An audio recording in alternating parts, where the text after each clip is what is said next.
imágenes nos meten de lleno en Nueva Orleans. Nuestra guía, alguien excepcional. Nos vamos a quedar atentos a los siguientes minutos, por favor, con los ojos como platos. Son demasiadas historias dentro de una gran historia. Dolores Redondo, reciente Premio Planeta hace unos años, ahora ha sacado una novela maravillosa y se ha puesto a investigar.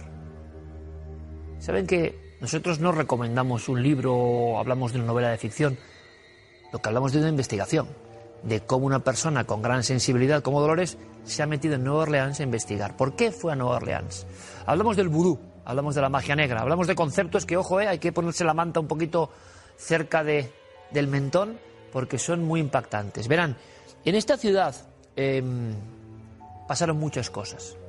Recientemente, por cierto, la noticia nos hablaba del gran Nicolas Cage, tan amante del misterio desde siempre, que alquiló una mansión de los horrores, la mansión La Laurie, una mansión donde hubo esclavos torturados, donde hubo apariciones, donde hubo incendios, donde hubo muerte. Y claro, ese exotismo hizo que el gran Nicolas, compró la mansión.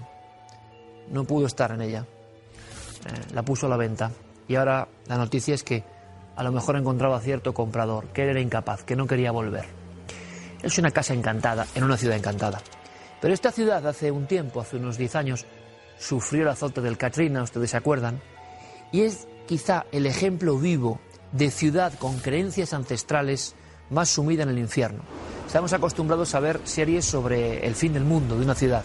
Bueno, pues el fin del mundo, y lo va a contar Dolores Redondo, estuvo aquí, en estas calles.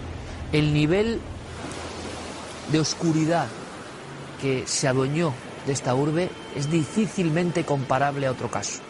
Son los 5 días del Katrina, donde hay crímenes, donde hay vudú, donde hay brujería, donde hay instintos desatados, en un territorio que sabe mucho de magia negra. Pero Dolores iba con algo más, me parece interesantísimo. Si siguen su obra, ustedes sabrán que de lo muy local, es decir, un suceso de una secta satánica que hace un sacrificio de una niña en el Baztán, ella crea toda una trilogía, donde va investigando a nivel antropológico muchos de los seres que yo mismo aprendí de pequeño, ¿no? Porque yo me crié en Vitoria hasta los 14 años. Los seres del inconsciente colectivo mitológico vasco. Y curiosamente, en lugares tan lejanos como Nueva Orleans, ha encontrado paralelismos asombrosos. Así que es una investigación de una auténtica antropóloga y reportera en este caso. Van a alucinar, Carmen, estoy seguro de que a partir de ahora nos metemos todos en una aventura muy difícil de olvidar.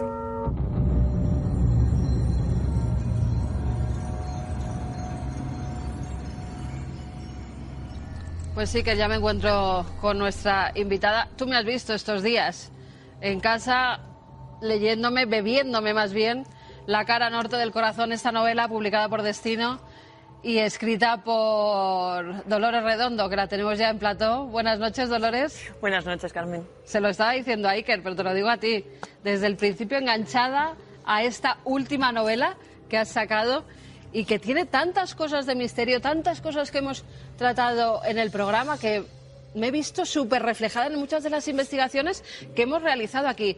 Pero después de esta trilogía del Baztán, de repente, ¿por qué te metes a estudiar cosas como Nueva Orleans, las costumbres de Nueva Orleans? ¿Qué te lleva a de repente plasmar parte de eso, de esas investigaciones en este libro? Hay 2 razones fundamentales. En primer lugar, una deuda con la ciudad de Nueva Orleans que esta nace en el mismo 2005, cuando el huracán Katrina casi la destruye, pero sobre todo por lo que ocurrió en los días posteriores. La población de Nueva Orleans, tras el paso de Katrina, se vio abandonada completamente por la administración del presidente Bush entonces, y los dejaron a su suerte durante 24, 48 horas, 3 días... hasta 5 días. Murió gente durante el Katrina, pero justo en las horas posteriores, los muros que contienen el río Mississippi y el lago Pontchartrain se rompieron, la ciudad quedó inundada en el 80% de su superficie, y toda la gente que no había podido salir de Nueva Orleans, que eran pues la gente más pobre, los ancianos, la gente que tenía limitaciones físicas, quedaron atrapados en sus propias casas. Muchos murieron en el interior, ahogados, o atrapados en la parte superior porque no podían acceder a la planta baja que estaba cubierta de agua.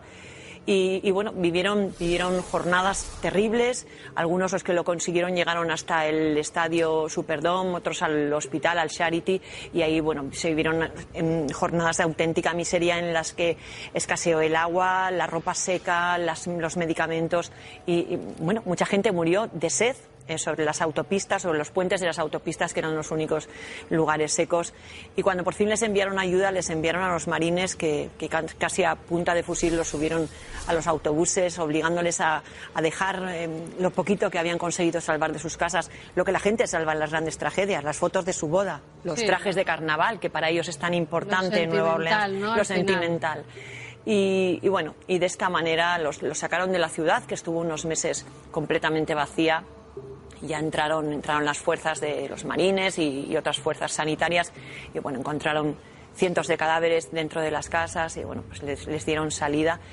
Y este era, en primer lugar, el homenaje que quería pues rendir a esta ciudad que es tan importante, que es la menos americana de todas las ciudades, la más europea, que conservan tantas cosas de España, de Francia, y que además están muy orgullosos de sus orígenes y de todas la cultura que ha ido quedando y todo el pozo que tienen. Y muchas tradiciones misteriosas, ¿no? ¿Cómo es? Cuando tú viajas a Nueva Orleans y te encuentras con esa gente y vives con ellos y te intentas documentar para la novela, ¿cómo es? ¿Qué tradiciones siguen teniendo intrínsecas en ellos? ¿En qué siguen creyendo? Pues curiosamente son muy abiertos para todo. Esto también ha sido quizá la otra razón que me ha llevado a poder escribir la novela. Es que en el momento en que estaba estudiando las distintas mitologías comparadas con la mitología tradicional vasca y navarra, encontré, yo creo que en el anterior programa ya os hablé de aquel demonio que se bebía el aliento de los niños en la mitología tradicional vasca, Inguma, que Inguma tenía un reflejo exacto en Japón con el seppuku o con el demonio cabalgador del vudú o con la bruja de los vietnamitas que te ahoga durante la noche. De la misma manera, pues me los he encontrado, bueno, pues un reflejo directo de otras leyendas maravillosas que parecían tan propias y tan locales, y que recuerdo que cuando intentaba publicar El Guardián Invisible, en más de una ocasión me la rechazaron precisamente por esto. Me decían, es que la mitología vasca es tan pequeña y tan localizada que es imposible que esto pueda tener una trascendencia, que a alguien le vaya a importar o que alguien la vaya a entender. Lo que pasa es que parece que son los mismos personajes en distintas partes del mundo, ¿no? El mal de cuna. Sí, claro, imagínate un horror como este, que se te muera un bebé aparentemente sano, pues es algo que viene torturando a la humanidad desde el principio de los tiempos. Ya en la antigua Sumeria las mamás ponían una especie de ojo de Ra, de círculos concéntricos sobre la cabecera de la cunita, intentando proteger a los bebés del demonio que se bebía su aliento. Dolores, ¿qué similitudes has encontrado entre personajes de la mitología vasca y personajes que te hayas encontrado en Nueva Orleans, en Luisiana? ¿Hay alguna similitud en algunos? Hay muchos, pero te voy a hablar de unos en particulares, quizá los más tiernos, que son los Mairu, que aparecían en Baztán, que son los espíritus de los niños que murieron sin ser bautizados y no se podían enterrar dentro de los cementerios, y las madres, con todo el dolor de su corazón, los enterraban en un lugar que describo en la novela Legado en los huesos, que dio en llamarse el Ichusuría. Ichusuría es un corredor de almas, y es el espacio que queda entre la pared de la casa y el lugar donde gotea la lluvia contra el suelo, que marca una línea visible, y en ese espacio, en esa estrecha franja, esa se destinaba a cementerio familiar, pues para los niños que morían antes de nacer, los abortos, y los que morían en los primeros meses de vida, que eran muchos. Estamos hablando de un tiempo de una altísima mortandad, y además en la historia de Baztán varias veces han sufrido epidemias que han diezmado la población infantil. Recuerdo una de tosferina, me viene la primera que me viene a la mente, una tremenda de tosferina que les dejó sin niños. Y de esta tradición que parece tan...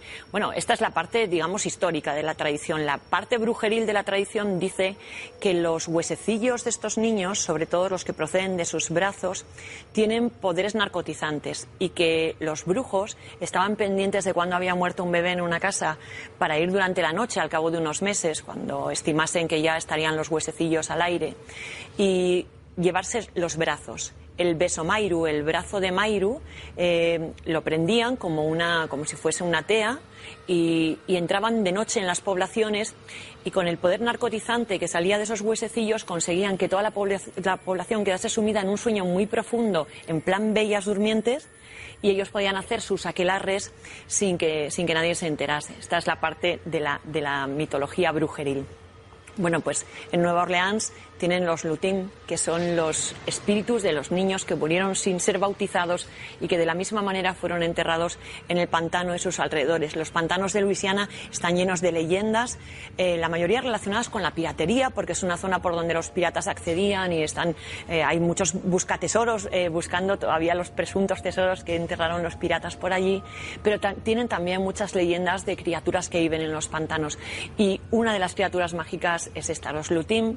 Son estos espíritus de los niños traviesos a los que solo pueden ver los niños pequeños, igual que en Baztán. Normalmente hasta los 2 años los pueden seguir escuchando, escuchan sus risas y escuchan sus palabras hasta que son un poquito más mayores, y los adultos la única muestra que tienen del paso de los Lutim es amanecer con el cabello trenzado. Los Lutim te hacen trencitas muy finitas, muy pequeñas mientras duermes.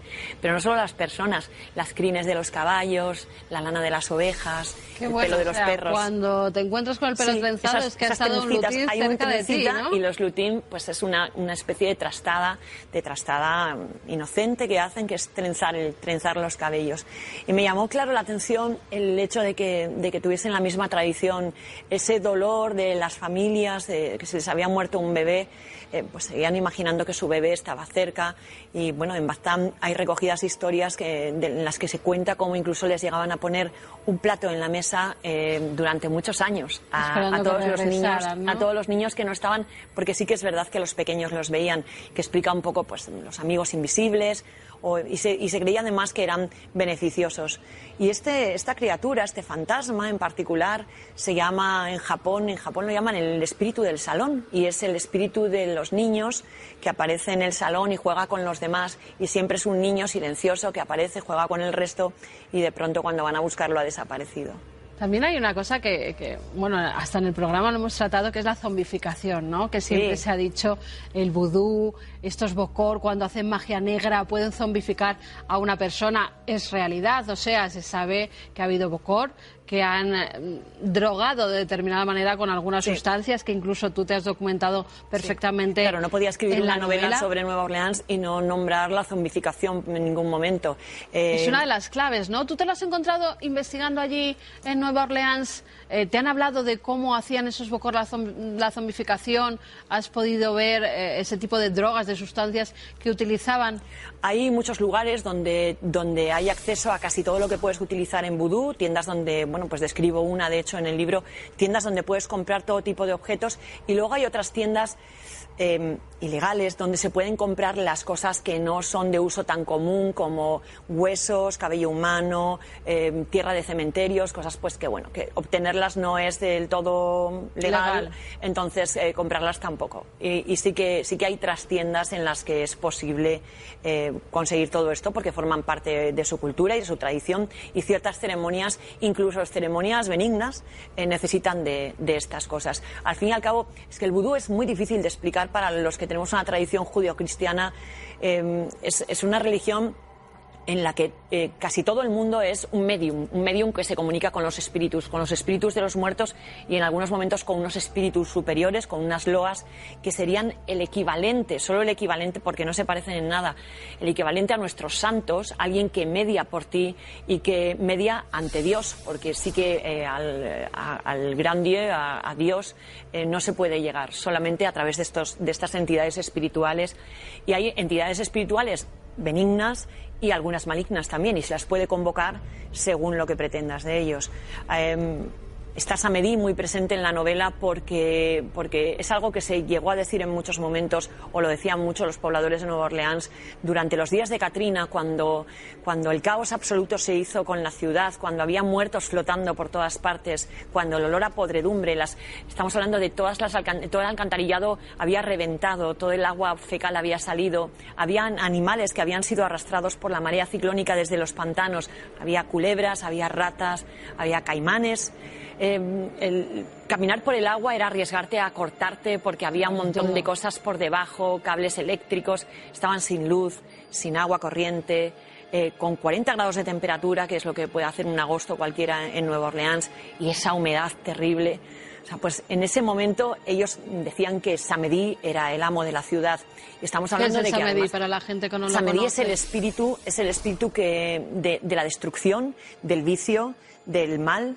Pero tiene que ver sobre todo con la muerte. Y es que la muerte estaba reinando por todas partes en la ciudad. Olía a muerte, los cadáveres estaban flotando en el agua y daba la sensación de que el caos absoluto se había hecho con una ciudad en la que la violencia explotó muy rápido.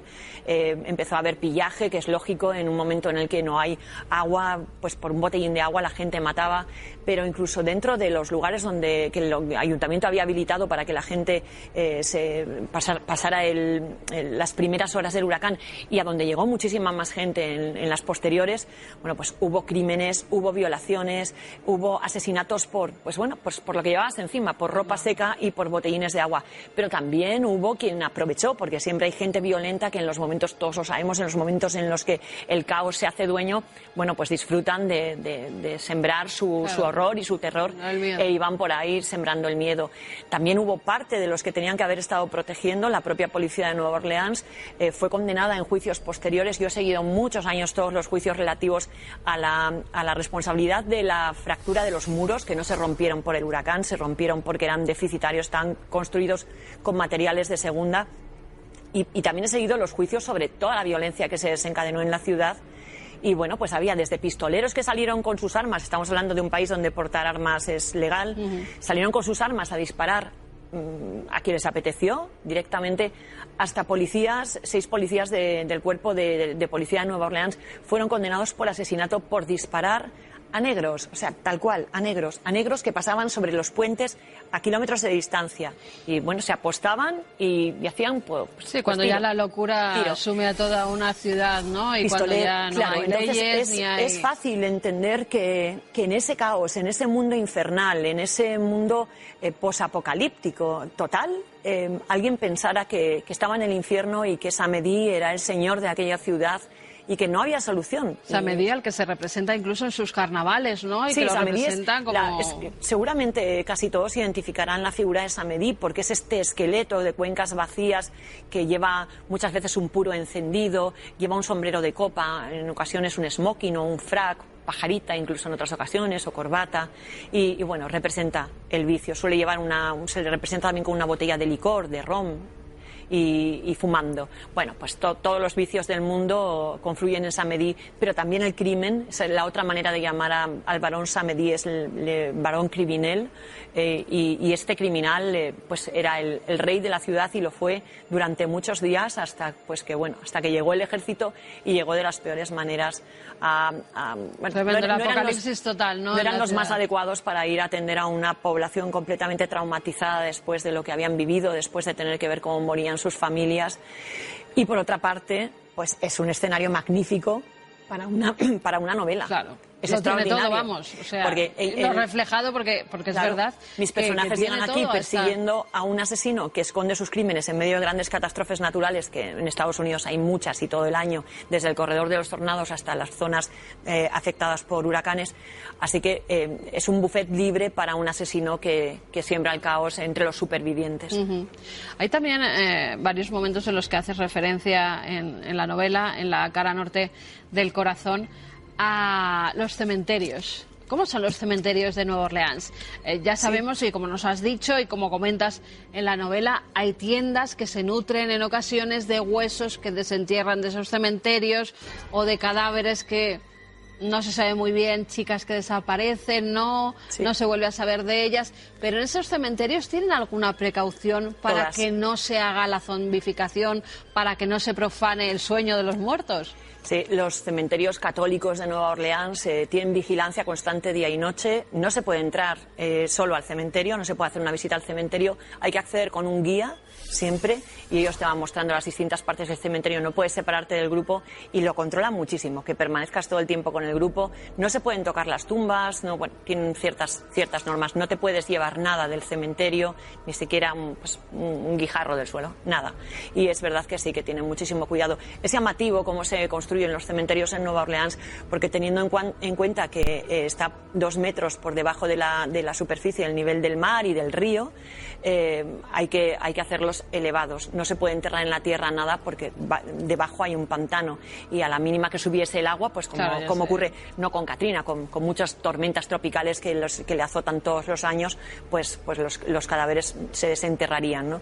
Entonces se construyen una especie de portalitos pequeños y ahí se van guardando los cadáveres. Pero tienen un sistema muy curioso también. Aprovechan la climatología tremenda de Nueva Orleans, este sol inmenso, este calor tropical que tienen, y realmente meten los cadáveres primero en unas tumbas que reciben muchísimo calor y a partir de ahí, cuando el cadáver ha consumido toda su agua, lo sacan de ahí, los van apilando en otra zona sobre otros cuerpos, consiguiendo que en un cementerio como el de San Luis, el número 1 de San Luis, que es relativamente pequeño, haya 300.000 cadáveres. Madre mía, o sea, como que los desecan para ponerlos para amontonarlos y hacer un osario en el que realmente un cuerpo está sobre otro amontonado. Bueno, me comentabas antes que Nicolas Cage, que antes ha hecho Iker referencia a este gran actor, se ha hecho ahí su propio nidito para el más allá, ¿no?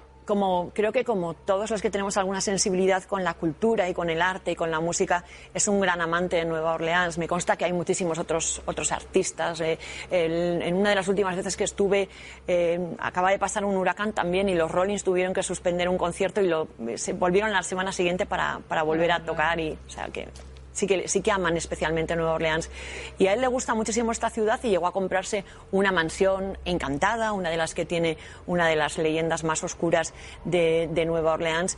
La propietaria de esta mansión torturaba a sus esclavos y los tenía encadenados en la parte baja de la casa, y dicen que en una ocasión, mientras se daba una gran fiesta en su casa, los esclavos ya desesperados le dieron fuego al sótano. Bueno, no les importaba ya ni morir, ni solo querían terminar con todo aquello. Y el humo alertó a los invitados, que bajaron al sótano y se encontraron con gente torturada, pero hasta el extremo. No se limitaba a tenerlos encadenados a las paredes, desde trepanaciones cerebrales hasta amputaciones de diversas partes de sus cuerpos. Bueno, un monstruo. La Laurie, ¿no? La Laurie. Ella, no recibió ningún castigo. Es verdad que recibió el rechazo de toda la alta sociedad de New Orleans y tuvo que irse, pero bueno, acabó sus días viviendo en París estupendamente y sin pagar jamás por sus terribles delitos. Ahora parece que sigue siendo una de las casas más encantadas, sí, ¿no? Muy. Hoy en día. Dicen que es terrible pasar las horas allí, pues porque se oyen desde los lamentos de los esclavos hasta, pues que la presencia es abrumadora y la casa es preciosa, es realmente una de las casas más bonitas, y en Nueva Orleans hay muchas muy bonitas, y es verdad que Nicolas Cage se la compró, intentó pasar una noche y en mitad de la noche cogió a su familia y se fue a un hotel. Y sigue visitando Nueva Orleans y nunca se ha quedado en su casa. La última vez que yo estuve la tenía a la venta. Sí. Es que con estas cosas tampoco tiene una tumba, jugar, ¿sabes? Mucho, que ¿no? se mandó construir una tumba en el cementerio de San Luis, que es realmente difícil porque es un cementerio muy antiguo y hay que conseguir que los propietarios de las originales te la vendan, y suele ser bastante difícil. Imagino que habrá sido bastante caro, pero consiguió comprar unas 4 parcelas y ha construido su panteón. Y su panteón es que es muy curioso porque es una pirámide. Sí, es una pirámide. Algo que le une, ¿no? El Illuminati. misterio y Nicolas Cage siempre están ahí. Una pirámide siempre está Illuminati, buscando. sí. Una historia al final bonita, ¿no? Que le lleva desde una casa encantada en la que no puede vivir a querer estar. Es muy curioso porque entre las prohibiciones de este cementerio está prohibido besar la tumba de Nicolas Cage, que solía aparecer llena de pintalabios. Como la de Marilyn. Sí. Y está prohibido besarla, y cuando nos lo dijeron, no tenía ninguna intención de besar su tumba. Yo te decía, Nicolas Cage tuvo que vender la casa porque no pudo pasar ni una sola noche, pero tú te trajiste un elemento que además nos ha estado dando por aquí ciertos problemas y ya te los dio a ti en otra grabación. Una muñeca vudú. ¿Cómo se te ocurre, Dolores, traerte una muñeca vudú? Porque yo no la metería en casa directamente. Yo sí que iría a la ceremonia, pero eso de meter esos objetos en casa... Fue especial. No sé, ¿cómo la conseguiste? ¿Quién te la dio? Pues a mí me provoca mucha ternura. Yo la vi en una tienda de vudú. El caso es que la vi, la miré, había muchas, pero esta era te como llamó si... por algo, ¿no? Era como si me llamase. Y la miré y la cogí, la volví a dejar... Salí, volví a entrar y al final me la llevé. Y la propietaria me dijo, te ha elegido desde que has entrado. Y bueno, pues me llevo a la niña. Y me la llevé a uno de los rodajes que hicimos en Nueva Orleans. Este era un viaje con prensa ya cuando estábamos haciendo la promoción de esta novela. Y habíamos estado toda la tarde grabando otros programas en la zona de, pues donde están los barcos estos del Mississippi, que es maravilloso. Y bueno, pues ahí estuvimos, llego con la muñeca, la enseño al equipo y ya alguien se pone muy malo solo de ver la muñeca. Me dice, No me esto extraña. guárdalo. O sea, y yo, pero ¿qué te pasa? No hace nada. Y recuerdo que no sé cómo dije algo así, ¿te da miedo esta niña? Y automáticamente se oyó en el sonido, o sea, es que la persona que tenía puestos los auriculares se los tuvo que arrancar fue como pues así. Y a partir de ese instante, pues cada vez que yo hablaba se oía esa especie de portadora y él me decía, oye, por favor, pues guárdala porque yo no quiero ni verla, y se volvía a ir. Yo decía, niña, deja hablar a mamá. Y pues, fue muy divertido establecer ese... Yo no sé en esa ocasión, pero ha sido nombrarla antes, Dolores, sí, antes de se nos empezar a han grabar. fundido Y también las 2 o 3 cámaras en cosas. ocasiones se han ido, ha habido una serie de problemas. El vudú, para que funcione, en primer lugar, hay que ser practicante de vudú. Una muñeca vudú es como un crucifijo. Con un crucifijo puedes hacer un exorcismo, pero hay que ser exorcista para hacerlo, ¿no? No se puede, no es un arma en sí, una muñeca es solo una muñeca y tiene su curiosidad y me apetecía tener este ¿Pero no objeto. crees que puede tener cierta forma de personalidad o de quien ha creado esa muñeca? Igual que el escultor. A ver, algo que ha hecho tiene, una sí, escultura. sin duda algo tiene y yo la trato con cuidado, ¿eh? La tengo muy separada de sus alfileres, muy lejos, pero es verdad que para hacerle vudú a alguien, en primer lugar, hay que ser practicante de vudú. También la víctima tiene que creer que el vudú va a funcionar pues, de la misma manera que un exorcismo solo le funcionaría a un católico.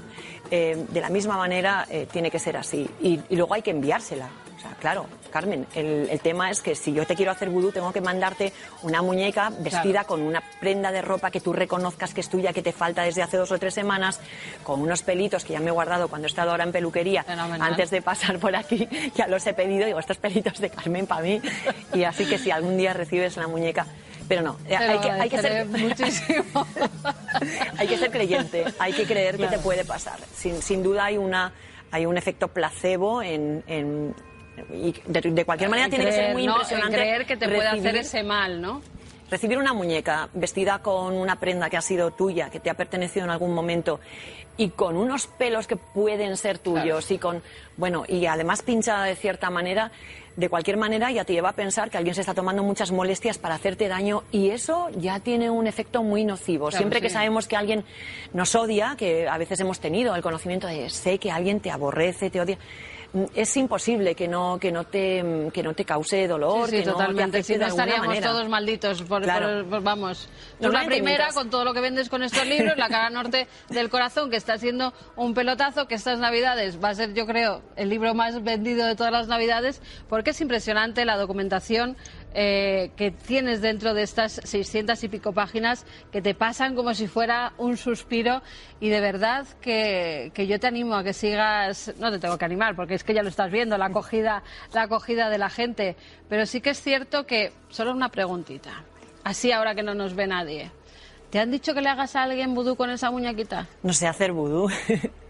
No sé hacer vudú, pero bueno. ¿Y a alguien tienes en mente así que le podrías...? Hombre, sé cómo se haría, claro, pero también sé que hay que pagar un precio por hacer vudú. Ahí está. Esto es así. Si pides a un bokor que te lo haga, si pides a un brujo que le haga vudú a alguien, tienes que pagar un precio y el precio normalmente es muy alto. Tienes que estar muy seguro de querer implicarte hasta ese punto en querer hacerlo, pero no solamente con el vudú, con cualquier otra brujería. Todas las brujerías en las que, de la misma manera que está comprobado que el poder de la oración, rezar por otros, hacer una petición beneficiosa hacia otra, para otra persona, para un tercero, te beneficia porque a la vez te trae cosas buenas a ti. Es bueno, es sanador, ¿no? Sí, Para la persona. es sanador también para el que reza, también Sí, para sí. el que pide, para otro. De la misma manera, esos malos deseos traen cuenta. Mejor nos quedamos siendo No, es algo brujitas que es blancas del bastán, ¿no? absolutamente central de mis novelas, como la frontera de si pasas hacia allá, el precio que tienes que pagar, y si te quedas aquí. Hemos visto en todas las culturas, además, Tal lo cual. comentábamos antes en maquillaje en Perú, esos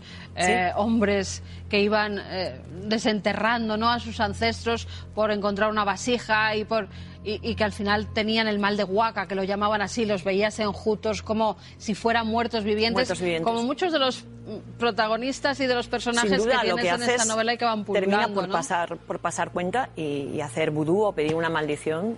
Pues te felicito. Sigue escribiendo de esa forma, sigue contándonos historias maravillosas, fantásticas, sigue documentándote así y sigue viniendo a Cuarto Milenio a contarnos